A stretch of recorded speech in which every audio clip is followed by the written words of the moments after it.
Llegó Gina Ibarra acompañada de grandes especialistas, reconocidos conferencistas, profesionales de la salud y autores importantes. Entérate de todo lo que quieras saber sobre tus hijos con Gina Ibarra en Hablando de Mamá a Mamá. ¡Comenzamos!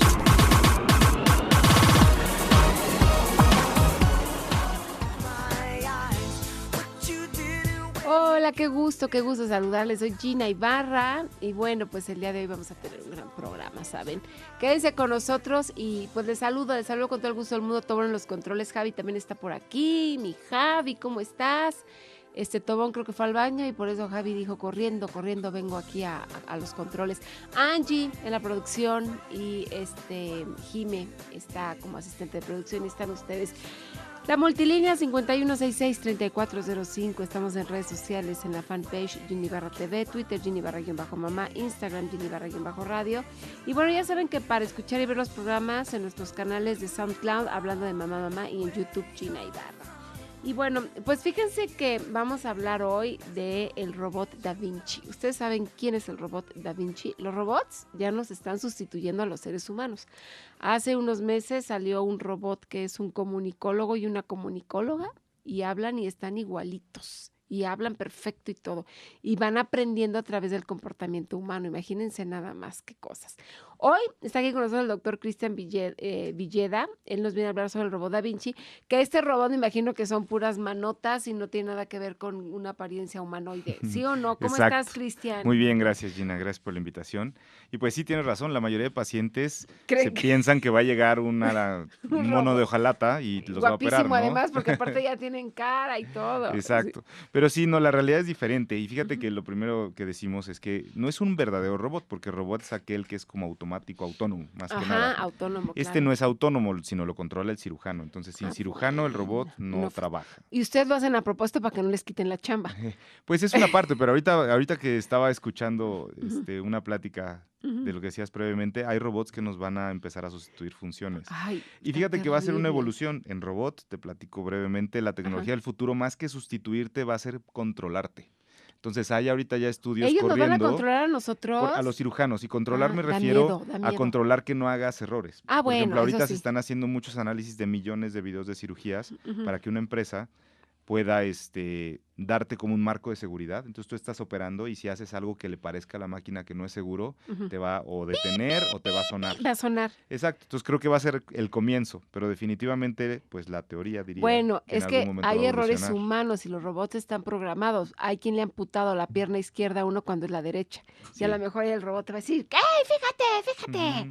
¿No? Sí, y si es mexicano, hasta malas palabras va a decir. Sí, tal vez. Pero fíjate que en medicina yo creo que más que errores humanos son como un error en la cadena de proceso. En medicina tenemos tantos métodos de seguridad para que no sucedan esas cosas. Pero sí suceden. Sí, pero hay quien le han dejado hasta tijeras adentro del cuerpo. Para que sucedan esas cosas es que no fue solamente un error humano. O sea, hubo un error en el proceso de muchos humanos. Porque checas antes, checas después. Cuenta las gasas, cuentas los sí. Nosotros, por ejemplo, para el sitio de un paciente, lo checamos antes, lo checamos durante, lo volvemos a checar durante y lo checamos Pero ¿sabes después. Que somos humanos? A mí, ¿sabes qué me pasó hace rato en la mañana? Fui a desayunar con mi hijo. Y me bajo al restaurante y había un ballet parking y dejé mi bolsa dentro del coche. Sí. Y me subí, me metí al restaurante y cuando veo digo, ¡mi bolsa! Y me salí corriendo y mi bolsa ya, gracias a Dios, el del ballet parking me la entregó enterita. Sí. Pero el punto es que como humanos estamos pensando en otras cosas y algo que las mujeres siempre traemos y cuidando, yo creo que es la bolsa. Mira, aquí tu compañera que te come la trae está en las piernas. Hay quien hasta baila con la bolsa puesta, pero la bolsa es la bolsa. Y por esa distracción la dejé en el coche. Entonces, estás pensando en otra cosa y como médico te pasa de que a lo mejor traes la bronca de que tienes que pagar la colegiatura del hijo o que tienes algo y se te puede ir. O estás en la plática porque aparte cuando están en la cirugía están platicando. Fíjate que yo creo que los que poco a poco nos volvemos o estamos en el camino de volvernos expertos en algo, te vuelves muy quisquilloso justamente por eso. Pero no te confías también. Es como cuando manejas que de repente dices tú, ay, ya llegué a mi casa. Yo creo que cuando es en automático. Te diría que yo después de los años que llevo en esto de la cirugía robótica, una parte bien importante es que tú controlas todo, porque al final son muchos procesos. El robot dentro de un quirófano no solamente involucra llegar y conectarlo, sino tienes ingenieros que te ayudan, enfermeras especializadas, médicos, un asistente, anestesiólogos. Entonces tú como médico tienes que estar pendiente de todo, Pues sí, aunque no parezca. Es que es la vida de un ser humano. Exacto. Yo siempre he dicho que la responsabilidad pues es muy grande, ¿no? Igual la de un piloto, que el piloto comete un error y se muere igual que los pasajeros. Aquí como cirujano, pues no, un error, pues se puede morir el paciente, pero de igual manera es algo que debe ser muy fuerte que por un error humano un paciente se muera, ¿no? Sí, o sea, pero y yo llega creo a que suceder. partimos de lo básico que los médicos nunca queremos dañar a nuestro paciente. Pero pueda pasar. Sí. Dime una cosa, ¿eres médico en qué? Platícame, Yo soy doctor. urólogo. ¿Eres urólogo? Soy urólogo. Híjoles. Soy urólogo. Tanto que yo estaba buscando un urólogo para mi libro, ¿te acuerdas? Y ahora me llueven y me llueven urólogos. Apuntan bien el dato de aquí del doctor Cristian Angie, por favor. Me gusta escribir, entonces sí, con ¿Te todo gusta gusto. escribir? Y fíjate que ya me lo escribieron y me escribieron algo bien lindo, pero luego te voy a buscar para otra cosa. Perfecto. A ver, Cristian. Entonces, soy urólogo, Gina, y yo tengo una subespecialidad en cirugía robótica y en oncología urológica, que es como la rama de la urología que estudia específicamente el cáncer de vías urinarias. Entonces tengo esas dos especialidades y cirugía laparoscópica. ¿Y de la vejiga y de todo eso? Sí, lo que yo me dedico básicamente son riñones, los tubitos que bajan, que son los ureteros, vejiga, próstata y genitales masculinos.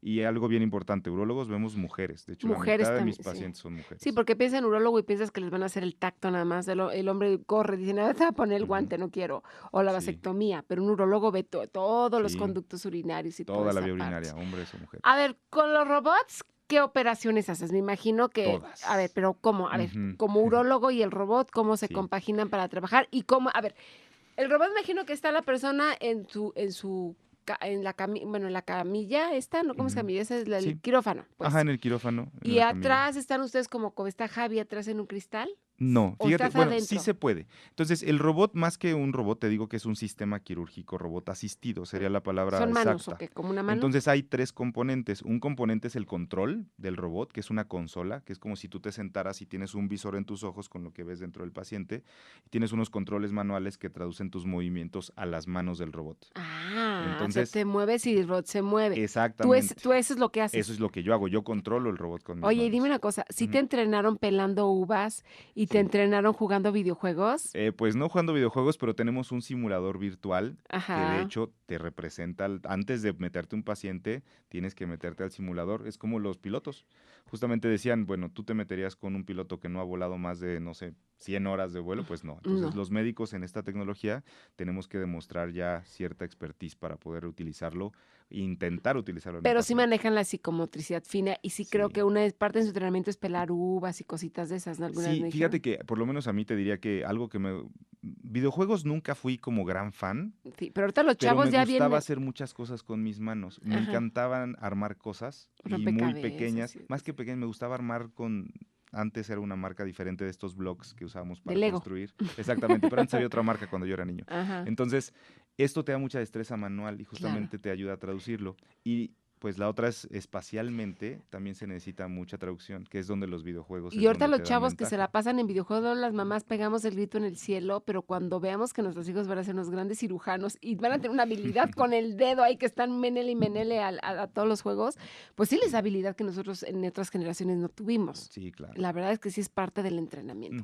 Entonces, bueno, tú estás en la parte de afuera, como está Javi, el operador detrás de un cristal. Estoy un poquito lejos del paciente, estoy como, imagínate, unos 5 metros, puede ser dentro del quirófano fuera. O fuera. El segundo componente es uno que se llama un carro de visión, porque tenemos un asistente que está al lado del paciente que alguien tiene que succionar o poner clips.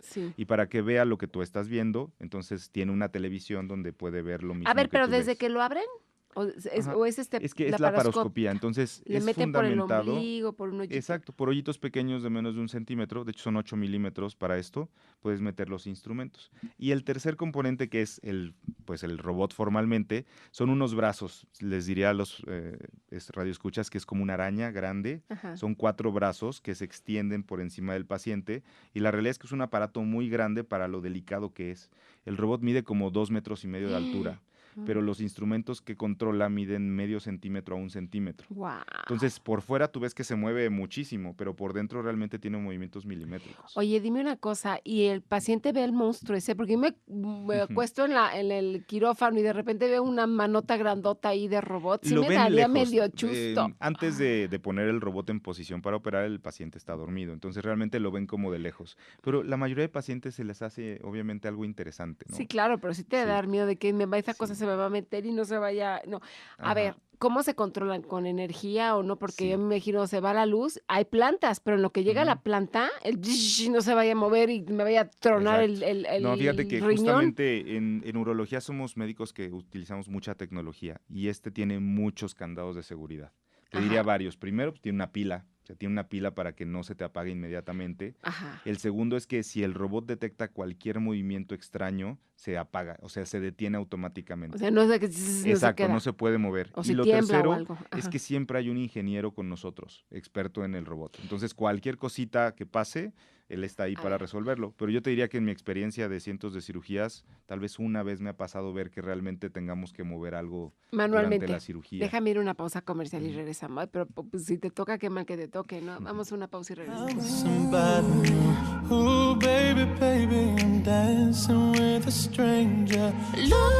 Bueno, ya estamos de regreso, seguimos hablando de mamá a mamá y estamos aquí con el doctor Cristian Villeda, urólogo y pues experto en este robot. ¿Y por qué se llama Da Vinci? Pues la gente que lo creó al principio, Da Vinci fue el primero, en teoría, que hizo un robot autómata. Entonces de ahí viene el término de robot Da Vinci. A ver, estos robots no los hacen aquí en México, se los traen de otro lado. Fíjate que esa es una cosa interesante. Estos fueron realmente dos empresas, una europea y una americana, que posteriormente se fusionaron en una sola americana. Pero fíjate que muchas de las piezas son hechas en México. Ok, en el norte. ok. A ver, ¿cuántos médicos saben manejar este robot? Porque no es cualquier cosa. No, mira, hay cada vez más médicos en entrenamiento. Es una tecnología que cada vez se está difundiendo más. Te diría, en Estados Unidos, el 95% de cirugías de próstata para cáncer se hacen con esto. En México estamos apenas en crecimiento.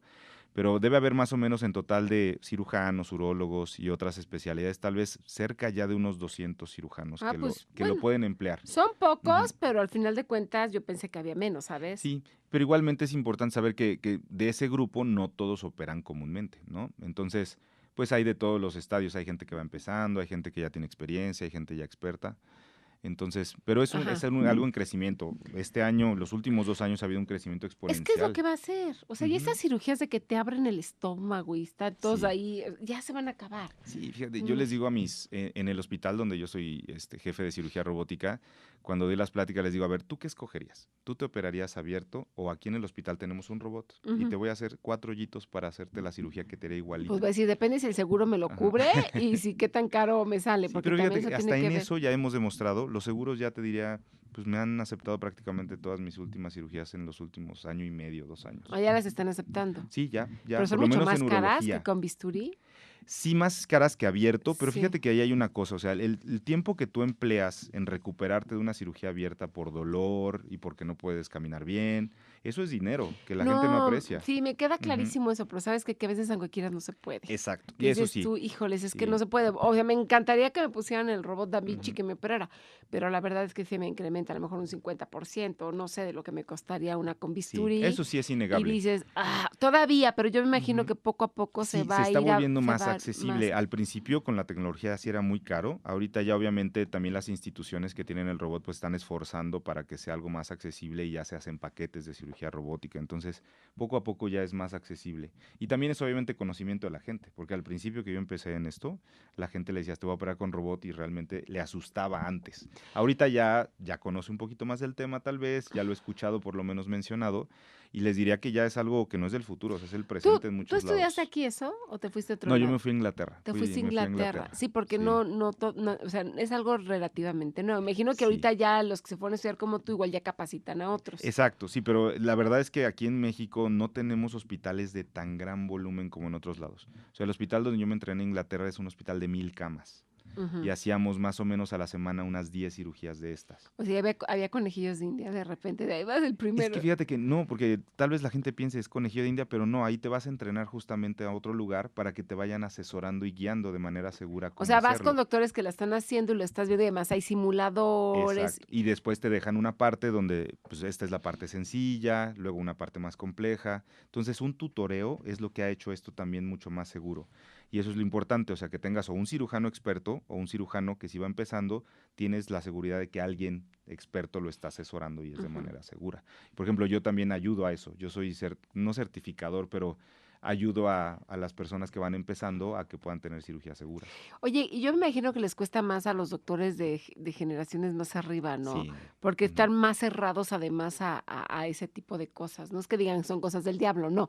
Pero sí ellos dicen, no, yo ya con mi bisturí, yo abro y coso y con mi... O sea, ya están como que más cerrados. Claro, y uno es el componente aprender. de apertura. El segundo es obviamente la habilidad, porque esta habilidad espacial, yo te diría mi ejemplo, o sea, sí jugué videojuegos, pero ya si ahorita me pones un videojuego con 16 botones y tridimensional, ya no lo manejo tan bien. No. Y la segunda, pues indudablemente los cirujanos ya se sienten cómodos con lo que saben hacer. Y no es malo, o sea, si eres un cirujano que opera muy bien abierto, pues está bien, eso es lo que hay que ofrecer. Pero pues sabemos quiénes podemos dar opciones diferentes. ¿Y tú operas de las dos opciones? Sí, fíjate que yo soy afortunado porque a mí todavía me tocó esa transición entre operar abierto, operar laparoscópico sin robot y operar con robot. Entonces, afortunado porque ya te diría en Estados Unidos, ya muchos residentes o gente nueva ya no les toca operar abierto. Nada más operan con Nada más robot. operan con robot. Ahora, ¿y para una emergencia se puede el robot? Así es tan rápido, porque yo digo que para las cesáreas de repente hasta a las pobres mujeres les han hecho, las abren de forma vertical porque ya no hay ni tiempo, ¿no? Pues te diría que ahí mi respuesta sería en dos maneras. La primera es que si usas esta tecnología y estás tan familiar con ella, ya puedes resolver las complicaciones así. Muchas que mucho antes se hubieran podido abrir, te diría que ahora no las abrimos. Ahora lo resolvemos con robot. Y cuando es una emergencia, no sé, una apendicitis, por ejemplo. Sí puede, o sea, en algunos casos se puede hacer con robot. De hecho, el robot prácticamente está diseñado para hacer cualquier cirugía abdominal, torácica, pero obviamente la seleccionamos para casos complejos, ¿no? Sí, claro. Porque hacer... O sea, un tumor. Ándale, es lo que más se usa para cáncer. En Para urología, cáncer. para cáncer renal, cáncer de vejiga, cáncer de próstata y otros, o cirugía reconstructiva muy difícil. Sí, ¿no? porque para otras cosas no. Además, me imagino que tampoco tienen tantos robots Da Vinci. Exacto. Entonces, de repente dices, tú, una emergencia, pues sí, pero lo están ocupando el señor que le sacaron. Y ahí sí te diría que tienes razón. Yo creo que el robot Da Vinci está diseñado para cirugías electivas, o sea, cirugías planeadas. Cirugías de emergencia, por accesibilidad, preparación y todo, es más fácil hacerlo. Que esa es la desventaja de los doctores que nada más operan con robot. Pues te diría que aquí en México la gran mayoría no solamente opera con robot. No estamos en esa misma situación. No, de más Estados bien la Unidos. mayoría no opera con robot. Exacto, pero la mayoría tenemos como el conocimiento de las dos áreas, de las tres áreas.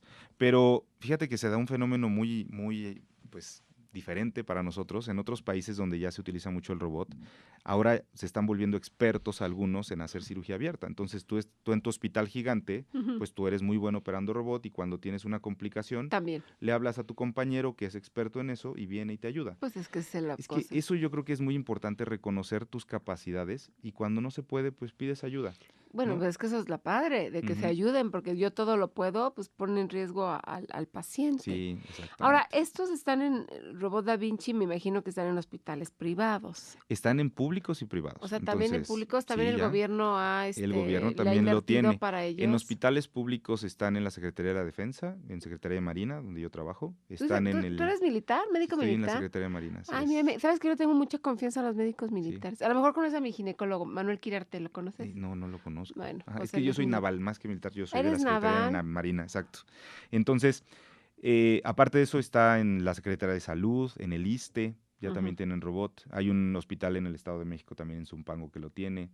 Entonces, instituciones públicas lo tienen y privadas obviamente también hay en diversas ciudades del país. No, bueno, pues está padrísimo el que tengamos más opciones. Sí, obviamente es más caro, como nos dices, afortunadamente los seguros ya están pensando en esta parte. Yo no sé si cuando contratas un seguro venga ahí una clausulita de, pero también que incluya, que cuesta más caro obviamente, pero que incluya la robótica. En algunos sí, y depende del seguro que tú tengas. Pero fíjate que hemos logrado demostrando que esto sí tiene ventajas, que poco a poco se acepte no como algo experimental, sino que sepan que sí otorga ventajas, porque en manos expertas tienes menos complicaciones, tienes menos reoperaciones, le duele menos al paciente. O sea, beneficios hay todos. Pues tiene muchos. O sea, yo soy médico que me apego mucho como a evidencia científica. Y en evidencia científica, en urología sí hemos demostrado que hay ventajas de recuperación, menos sangrado, menos transfusión. Y sobre todo hernias. Riesgo en la cirugía, ¿o no? Es que esa es la parte a mí que me da miedo. Por eso aclaro que es en manos expertas. Eso es bien importante. Sí, claro. Porque si así sea abierto, sea robótico, te tiene que agarra. operar un experto que lo haga mucho, ¿no? Eso es el mejor éxito. Porque te agarra un inexperto y ese es el problema. Sí. Pues yo creo que hay que ser muy conscientes que todo mundo empezamos en algún momento, pero justamente la idea de irte a entrenar fuera es que no empieces como a ciegas, ¿no? Sino que te oriente a alguien, que te supervisen, y eso es lo que buscamos ahorita. Oye, ¿y practicaban con cadáveres? O sea, ¿tú te practicaste? Hay talleres con cadáveres, no es como lo habitual, sino se hacen cursos de entrenamiento subespecializado en cadáveres, de técnicas avanzadas. Sí, porque imagínate, para probar con alguien, pues mejor agarras un cadáver y pues hay el robot que le esté meneando y así se equivoca, pues... Sí, pero ya ves que éticamente también eso de los cadáveres es algo un poquito no se complejo. Puede. En algunos países es complejo, pero también no es tan fácil, o sea, tener... No, y además yo creo que son gente que nadie la reconoce, porque pues ¿quién va a donar el cuerpo del abuelito o de alguien ahí para que le estén haciendo? Pues culturalmente sí hay países donde se hace. O sea, la donación de órganos me queda claro que sí, pero el que se te muera el abuelito o alguien y digas, yo lo dono para la práctica médica, sí está como que Fíjate bien que hay un heavy. ejemplo muy famoso de un doctor que donó su cuerpo para hacer un modelo de plástico tridimensional. No sé si los has visto en internet o por ahí en internet, pero hubo un doctor que donó su cuerpo y lo plastificaron. O sea, con una sustancia especial plastificaron todo su cuerpo y se hacían cortes milimétricos de todo el cuerpo para hacer una base de datos de ver un cuerpo real en tercera dimensión. ¿Pero que desde sueco? ¿De dónde era el médico? ¿Mexicano? No me acuerdo de qué país, la verdad te mentiría. Pero no era mexicano. No, según yo no. Era haber sido europeo es de o otro algo país. Así. Pero hay gente que sí lo hace. Digo, no es tan fácil, ¿no? Y es muy respetable todo lo que se haga. Pero justamente por eso están los simuladores virtuales ahora. Pero no es lo mismo. No, pero es lo mismo practicar con una rata, con un conejo o con un maniquí, allá practicar con un cuerpo humano. Y también a tener la diferencia entre un cadáver o un vivo. No, definitivo. Por supuesto. Sí, pero... O sea, el cadáver, si te equivocas, pues hay perdón, pero ahí quedó igual. Pero sí creo que es mucho más razonable. O sea, en algún momento como médicos te vas a enfrentar a un paciente vivo. Entonces es mejor llegar ya con unas horitas de práctica que llegar sin nada. Dame un contacto. Claro, mira, yo estoy en el teléfono 51090541. Me pueden encontrar en internet en mi página que es www.cirugía-robótica.com.mx o en redes sociales en Facebook como Urólogo México o Urología Robótica ABC. Bueno, muchas gracias. Muchas gracias a ti por la invitación. Villeda. Estuvo muy padre la plática, hablamos de muchas cosas. Más seguido. Muchas gracias. Cristian Villeda, gracias. Vamos a una pausa y regresamos. Nunca supe enamorarme y me pasó contigo, solo me pasa contigo. Y bueno, ya estamos de regreso, seguimos hablando de mamá. ¿Y qué tal duermen, ¿Qué tal duermen su pareja? ¿Ronca o no ronca? Tiene problemas para conciliar el sueño, es sonámbulo. Fíjense, está aquí conmigo el doctor José Antonio Talayero, él es otorrinolaringólogo para adultos y niños, es médico especialista en el sueño y nos viene a platicar un poquito sobre los famosos ronquidos, que déjenme decirles que los ronquidos han ocasionado muchos divorcios. La verdad es que sí, dormir con alguien que ronca no es cosa pequeña. ¿Cómo estás, José Antonio? Bienvenido. Muy bien, muchas gracias. Muchas gracias por la invitación. Gracias por acompañarnos. Estás en Médica Sur. Así es. ¿Qué tantas personas van a tu consulta para decirte del ronquido y por qué van? Porque imagino que sí es molesto, pero más para quien lo oye. Pero cuando tú estás dormido ni te das cuenta si roncas o no. Exactamente. Es muy común. De hecho, el 54% de la población mexicana ronca de forma habitual. Exacto. Y sí puede conllevar un problema estético social porque la mayoría de las veces las parejas van acompañadas porque no aguantan a su compañero de al lado porque hay mucho ronquido. Definitivamente puede ser una causa de divorcio y bien lo comentaste. De hecho, en Rusia se hizo un estudio en el 2010. La tercera causa de divorcio fue el ronquido.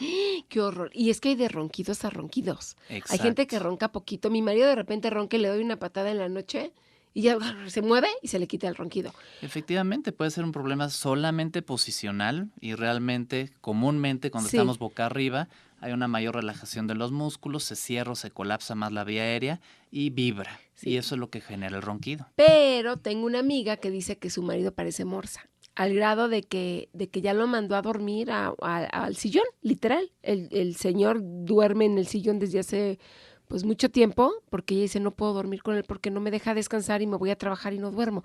Y entonces ya como pareja se distancia, y aún así dice que lo oye. O sea, no te acostumbras a ese ruido. Es difícil acostumbrarse y también es cierto. A veces, a pesar de la posición, en cualquier posición estamos roncando y eso genera una molestia importante.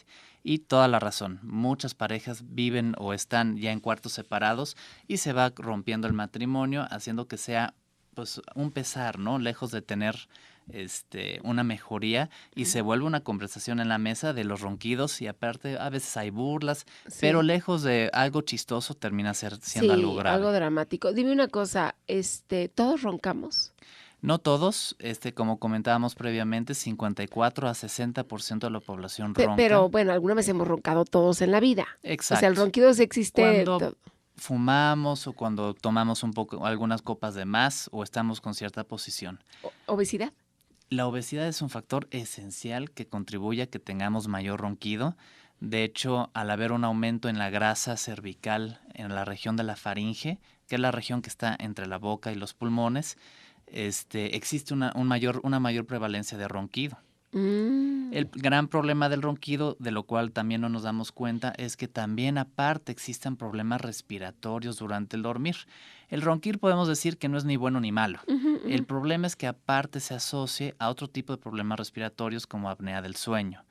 Dejas de respirar mientras duermes, eso es apnea. Exactamente.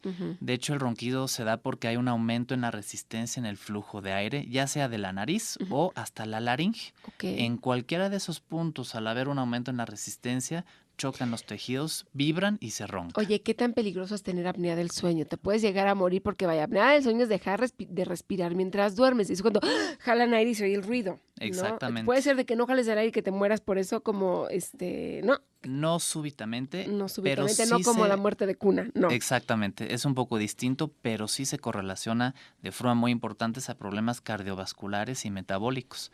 Por el puro hecho de no respirar bien o dejar de respirar por cierto periodo de tiempo en la noche, mi riesgo a tener problemas como infartos en el corazón, infartos cerebrales u otro tipo de problemas metabólicos como diabetes, presión alta, impotencia sexual, entre otras cosas, es mucho más alto que la gente que no lo tiene. Oye, y es por segundos lo que dejas de respirar, ¿no? Generalmente consideramos que se dejan de respirar al menos 10 segundos para poderla calificar como una apnea. Es importante comentar que todos dejamos de respirar de forma normal en la noche cuando dormimos, pero no más de 3 o 4 veces por cada hora de sueño. ¿En serio? ¿Dejamos de respirar? Esto pasa porque la faringe es un órgano muy colapsable, es un tubo que no está rodeado ni por cartílago ni por hueso.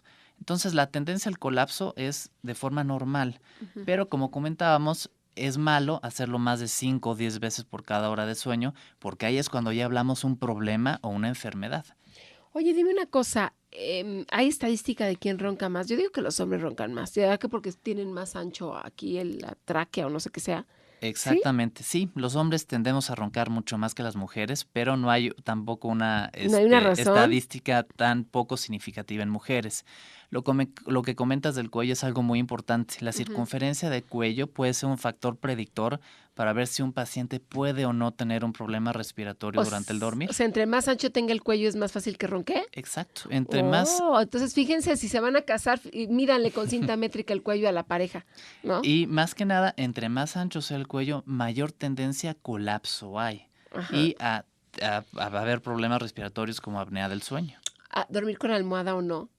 Es bueno. Muchas veces dormir con 1 o 2 almohadas posiciona de forma distinta la faringe y hace que tendamos a un menor colapso, sin significar que por eso no lo vaya a ver. A ver, mucha gente recurre a lo que venden en farmacias de cintitas en la nariz y de cosas. ¿Funciona o no funciona eso? También muy buena pregunta. En la nariz tenemos una válvula nasal que es donde tenemos mayor resistencia. Ya comentábamos que al haber más resistencia hay más ronquido.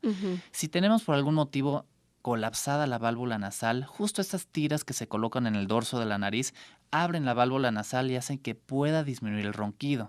Pero algo importante a notar también es que no solamente un tabique desviado o una nariz chueca hace que uno ronque. Un paladar blando, donde está la campanilla, la úvula, más redundante, más colgada, una lengua grande, son factores anatómicos que determinen a que uno pueda roncar. Ahora, los niños siempre roncan. O sea, los niños chiquitos como que tú oyes al chamaco roncar, después como que se quita, pero yo creo que los abuelitos también suelen más roncar que otros, ¿no?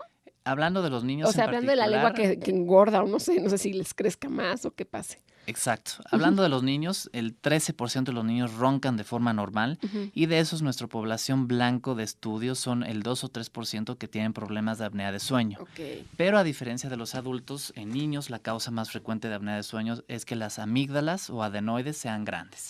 Y al ser grandes hacen que colapse la vía aérea y el tratamiento de elección es cirugía. Se les quitan las Quitando amígdalas y adenoides se resuelve un problema de apnea de sueño. En adultos mayores puede ser distinto. Precisamente al ser los tejidos blandos más redundantes, al colgarse más, valga la expresión, puede aumentar la prevalencia también de ronquidos e incluso de apnea de sueño. ¿Qué debes de hacer? Porque yo ya dije mi parte instintiva de que pateo a mi marido cuando está roncando. Pero ¿qué debe de hacer uno cuando está, pero le pego poquito, no crean que mucho, nada más lo empujo para que cambie de posición y ya cambie de posición y deja de roncar. Me ha funcionado. ¿Qué debemos de hacer cuando una persona ronca? Yo he escuchado tantas cosas que dicen chifla. O sea, ¿qué